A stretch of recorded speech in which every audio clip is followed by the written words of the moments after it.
mazuri ambayo tunafanya. Sasa niambie, kule tukopeleka bilioni 56 tukiambiwa mradi uliopo haufiki hata bilioni 20, tujue zinaenda wapi? Nadhani wananchi wanajisikiaje? Tukienda pale Muse tukaambiwa unajua zilikuja bilioni 20 lakini tumekazana tumetengeneza. Unadhani wananchi wanakuelewa? Alafu tuwaache tu mkakae kule ulela shangwe, hela ziliwe, mabomba yapotee, tuwaache tu kabisa mnavyotuona tunaweza tukawaacha hivi.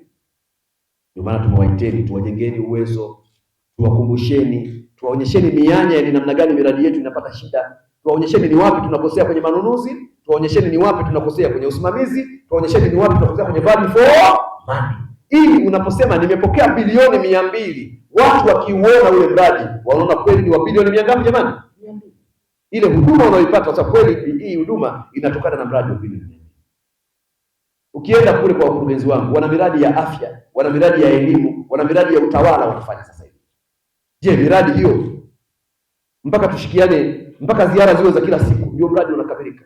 Lakini huyu ambaye anatusababisha kila siku twende kukagua mradi ule ni nani? Ana uelewa wa kutosha? Yaani mama Fidelika, ili mradi wa madarasa 3 ukamilike anatakiwa afanye ziara mara 30 kwenye mradi huo mmoja. Lakini kwa sababu gani? Kuna mtu yuko pale haaminiki. Ukimwachia gepu kidogo simenti zimeondoka, ukiachia kidogo nondo zimepunguzwa, ukiachia kidogo hajalipa mafundi, ukiachia kidogo yeye mwenyewe haonekani kabisa. Nataka niwaambie, nipo mimi ama yuko mtu mwingine hapa. Dhamira ya serikali ni kuona fedha ya umma inayoletwa kwenye miradi yetu inafanya kazi inayotarajiwa na umma. Miradi yao ianze kwa wakati, ikamilike kwa wakati na itolewe huduma inayotarajiwa kwa ubora unaotakiwa. Hilo jambo la kwanza. Lakini jambo la pili, wanatamani CAG anapopita, mkaguzi wa ndani anapopita, mkaguzi wa nje anapopita, kamati za bunge zinapopita, zikute hiyo miradi haina kasoro zinazotokana na usimamizi, ufuatiliaji ama ubora unaozingatiwa. Naomba siku ya leo tuitumie kujifunza, tuitumie kuona ni wapi tulikuwa tunapatia, ni wapi tulikuwa tunakosea. Lakini pia tuitumie siku ya leo kujizatiti kwamba endapo kwa haya niliyofundishwa nikikosea, sasa ruksa kuwajibishwa. Na mimi nataka nikwambie kamanda, baada ya leo, maana kuna kipindi nilikuwa nakwambia subiri kidogo, tuma waende tena, hebu wafuatilie tena kidogo, hebu wamuite na yule. This time baada ya haya maelezo, mradi ukianza from the beginning, ukiona dalili usiniambie habari ya tunachunguza. Sema mkuu, tunaomba tusimamishe wafuatao, alafu mambo yaendelee. Huu mkoa una watu wengi. Kama kuna mkuu wa idara ambaye ni tatizo, simamisha kwanza, uchunguzi mkute nje ya ofisi.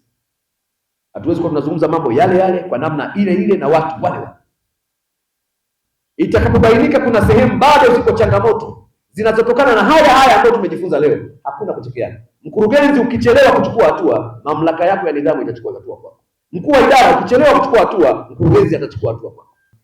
Tumeagizwa na uongozi tukutane na wadau hawa ambao nimewataja kwa pamoja, sasa tujadili, lengo likiwa ni kujadili kwa pamoja, kuangalia nini kinaweza kufanyika ili angalau tu na miradi ambayo itakuwa ina thamani halisi ya fedha, inaisha kwa wakati, lakini inaakisi sasa matarajio ya wananchi katika kutumia miradi hiyo ambayo imetengenezwa.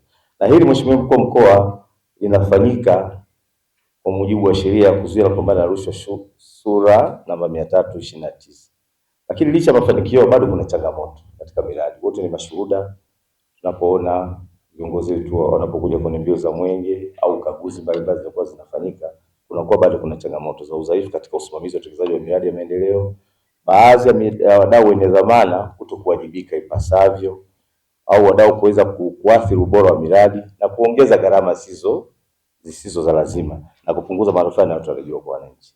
Sasa hizi huwezi tena ukamuita mwanze kunegotiate. Sasa hilo linakuwa ni deni la shule na deni la halmashauri. Lakini wakati huo tunawatesa wananchi walioko pale kijijini. Na ilikuwa ni mradi wa boost kwa mfano. Hiyo ilikuwa kwenye manunuzi, kwenye malipo tunabaini ulipaji wa fedha kinyume na taratibu, kwa mfano ubadilishaji wa matumizi ya fedha za mradi pasipo utaratibu, mfano pesa za mradi kulipa posho za vikao, ufanyaji wa kazi za malipo kwa kazi ambazo hazijapitishwa kwa mujibu wa mradi, kulipa posho za vikao, ufanyaji wa kazi za malipo mujibu mradi kulipa posho za vikao, ufanyaji wa kazi za malipo mujibu wa mradi kulipa posho za vikao, ufanyaji wa kazi za malipo